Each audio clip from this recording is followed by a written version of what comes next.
Nós retornamos com o seu programa Referências pelo seu canal 15. Estamos hoje entrevistando a doutora Leila Prígima, falando conosco sobre as questões ligadas à educação.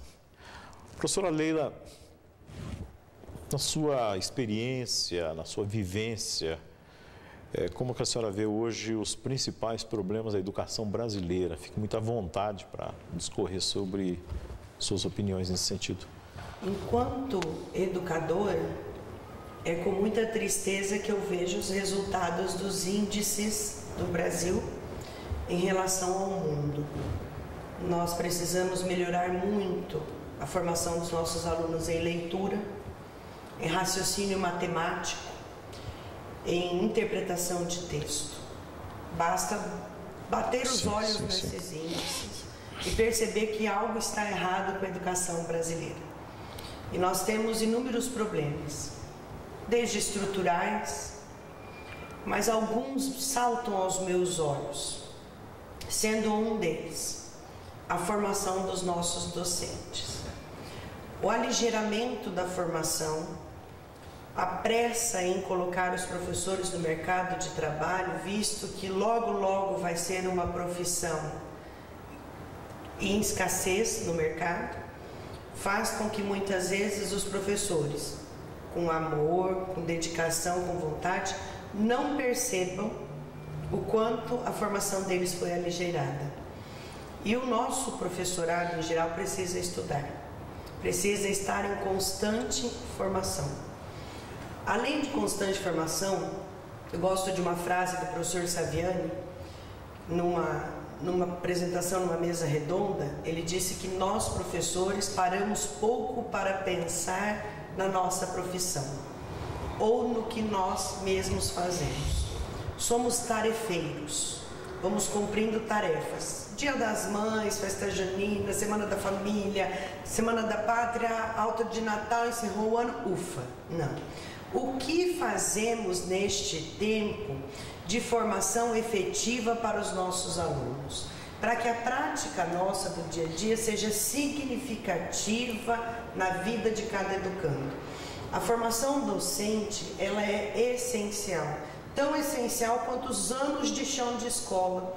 Muitas vezes muitos educadores dizem para mim: olha, eu tenho 10 anos de experiência, não preciso mais estudar.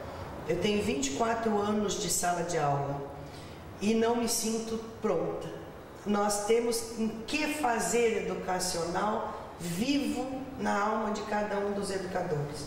Ou seja, um que fazer pedagógico que mexe com a metodologia da ação docente, que mexe com o saber, que mexe com ser referência ou ter referências educacionais na sua vida.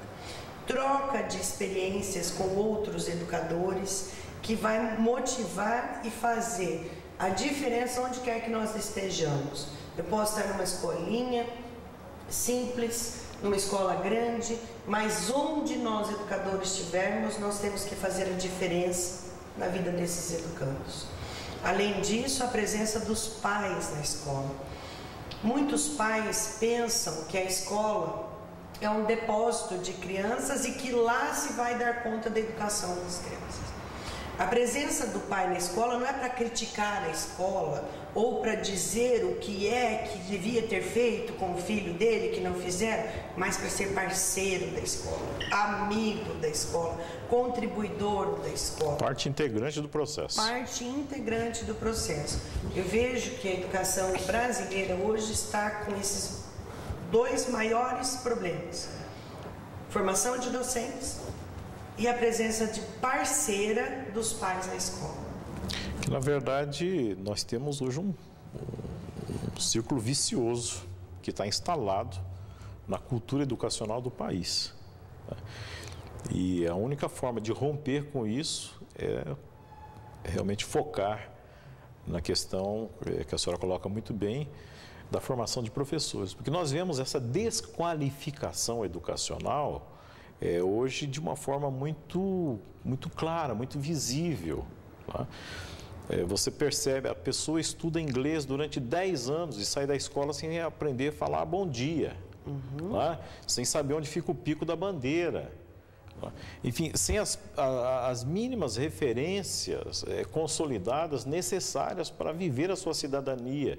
E estamos vendo também, recentemente, o noticiário está povoado, né, de tragédias por uma desqualificação da engenharia brasileira. Né? Cai lá o viaduto aqui, cai lá o outro prédio ali. Na medicina brasileira, enfim, nós percebemos que essa desqualificação educacional, ela atinge praticamente todas as categorias profissionais. No entanto, na educação, ela se torna gritante, calamitosa, porque é o único setor, o único segmento que pode interferir nesse processo e reverter esse quadro de uma educação tão, infelizmente, tão incipiente como nós temos visto hoje no nosso país. Eu gosto de pensar da seguinte forma. Muitas vezes, aprovado no vestibular, os jovens falam assim para mim: nossa, mas eu estudei 1 ano de cursinho. Eu falo: não, meu filho, você estudou 13 anos de educação básica. Foram estes anos que te fizeram profissional, não 1 ano de cursinho. Para inverter esse olhar, porque a educação básica é essencial na vida dos nossos jovens e de todos esses profissionais. Né? Professora, nesse sentido, gostaríamos que a senhora colocasse quais são os motivos para continuar acreditando na educação? Eu sou uma amante da educação e eu acredito na educação. Eu acredito que através dela nós possamos mudar o mundo. O professor Felipe Perrenot, ele coloca que o professor é a mola mestra da mudança, de qualquer mudança educacional. Se nós pensarmos no professor como mola mestra de mudança, é verdade. Porque existem professores que não têm uma escola, mas eles dão aula embaixo da árvore e criam alunos motivadores. Existem professores que não têm, as crianças não têm acesso a livros, mas eles contam a história de maneira com que eles visualizem a história e quando adultos possam ser bons leitores. Existem professores que mostram a física, a química viva e formam professores e físicos, químicos que muitas vezes não teriam esse bem cultural na família, né? E é o professor que traz essa vida. Por isso eu continuo acreditando na educação. Em busca de dados para minha tese, eu descobri muito mais do que eu imaginava o poder do professor. Nós temos muito poder na vida dessas crianças. Crianças que muitas vezes são filhos de pais que os abandonaram, ou seja, órfãos de pais vivos. Né? E que encontram na escola sua referência. O professor Mário Sérgio Cortella coloca que o único adulto consciente que muitas crianças encontram durante o dia e que está disponível para ela é o professor. E esse empoderamento aconteceu a partir do século XXI, com a mulher no mercado de trabalho. Que quando a mulher foi para o mercado de trabalho, o ninho ficou vazio. E de certa forma nós, professores, suprimos esse ninho vazio e damos a essas crianças vida, né? Puxando as palavras bíblicas, vida em abundância. Nós somos capazes disso. Vamos conversar um pouquinho, professora, sobre recomendações, pistas, né, dicas para pais e educadores. Gostaríamos que a senhora ficasse muito à vontade no sentido de expressar aquilo que o seu coração indica neste momento, né?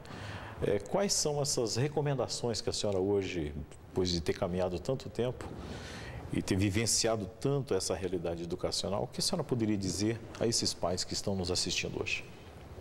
Este é um assunto longo, né, professor? Que daria para nós conversarmos horas. Mas a primeira situação é: ame seu filho. Ame seu filho e ame sua filha. Amar não significa encobrir os seus erros.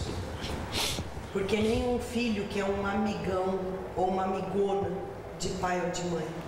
Eles querem pais e mães que deem regras, que deem exemplo de moral, que ensinem valor, que ensinem ética e que saibam chamar a atenção na hora certa. Elogie o seu filho sempre. Skinner já comprovou cientificamente a importância do elogio. Nós temos que ter elogios sinceros e olhar nos olhos. Eu sinto muito quando uma criança chega para mim e diz: professora Leila, eu não quero voltar para casa, porque eu não gosto da maneira como os meus pais me tratam. Eles só gritam comigo, eles só me humilham.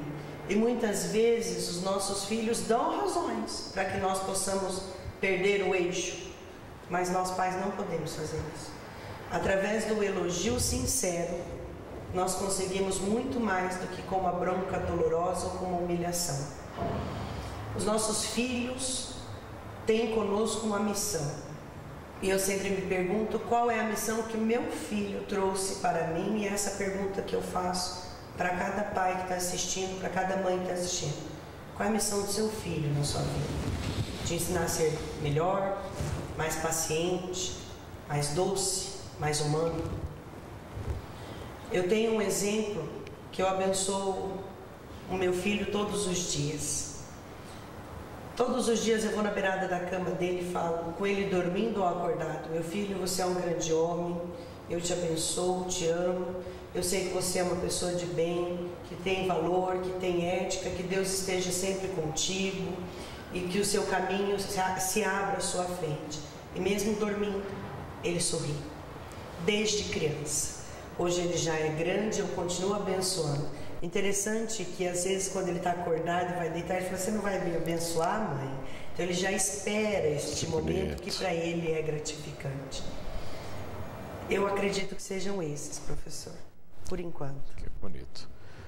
São referências como essas que nós gostaríamos que você, telespectador, pudesse sempre levar aqui desse programa pelo seu canal 15 TV+. Nós estamos encerrando essa edição. Nós gostaríamos imensamente de agradecer a professora Leila por essa honra de estar conosco, conversando com a nossa comunidade, falando sobre questões tão essenciais para a nossa vida, principalmente como essa que é a questão educacional. E gostaríamos de deixar aqui as palavras aí para as suas considerações finais no nosso programa. É uma honra estar aqui, espero que eu tenha contribuído tanto com os telespectadores quanto com os educadores em especial. Eu gostaria de deixar uma boa sorte, bênçãos, tudo de bom para o programa Referências, que ele realmente seja uma referência na arte, na cultura e na educação.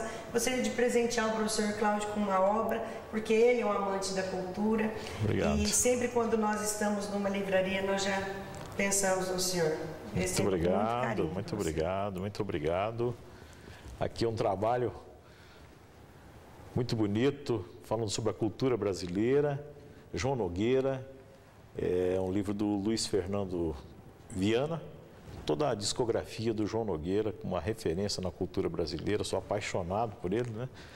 E fico muito agradecido. Com certeza vou ler com muito carinho, né? Já li algumas resenhas sobre esse trabalho e eu agradeço de coração. Nós estamos encerrando, deixando para você também nossas palavras de referência nesse dia. Aquilo que você semear vai ser exatamente isso que você vai colher. Então, não se canse de fazer sempre o seu melhor, porque a seu tempo você vai colher, se não desanimar e for persistente. É uma pequena palavra que está na carta do apóstolo Paulo aos cristãos de Gálatas, mas que para nós são palavras tão atuais, tão essenciais, principalmente para nós, educadores. Um grande abraço a você e até a nossa próxima edição do seu Referências.